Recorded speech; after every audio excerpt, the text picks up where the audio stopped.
දැන් උදාහරණයක් අපි නක්ෂත්‍ර පොරොන්දම වගේ එකක් ගමු. පෙරදිග දැනුම් පද්ධතියෙහි ජ්‍යොතිෂය කියන දැනුම් පද්ධතිය ඇතුළේ නැකත් තියෙනවා 27ක්.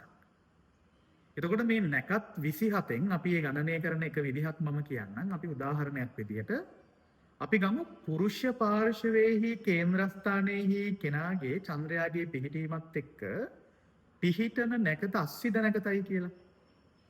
ස්ත්‍රී කේන්ද්‍රස්ථානයේහි චන්ද්‍ර පිහිටීමත් එක්ක අපි ගන්නවා නැකතක් විදිහට පුෂ නැකතක්. එතකොට මේ අශ්විද නැකත සහ පුෂ නැකත කියලා කියන්නේ ඊටාම යෝග්‍යයි. අන්න ඔය විදිහ තියෙනවා මේ දෙක ගලපා ගන්න ගණිත ක්‍රමයක්. ඊළඟට ඔයා හැමෝම දන්න විශේෂයෙන්ම සමාජයේහි නිතර කතිකාවතකට ලක් වෙන ඝන පොරොන්දුම අපි ගමු. අපි දන්නවා පොරොන්දන් වල ඝන ප්‍රධාන වශයෙන්ම තුනක් තිබෙනවා.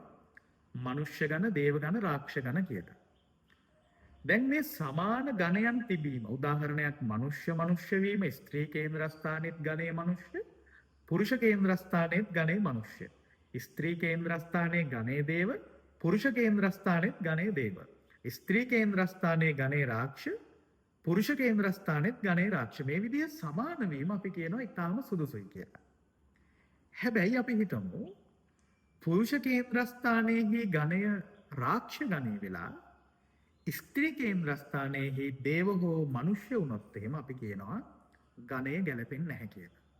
එතකොට මේ විදිහ විවිධ න්‍යායන් විවිධ ගණිත ක්‍රම තියෙනවා. මම මේ ඊටාම සරලව තමයි මේ පොරොන්දක් ගැලපීමක් ගැන ඔබට කියන්නේ.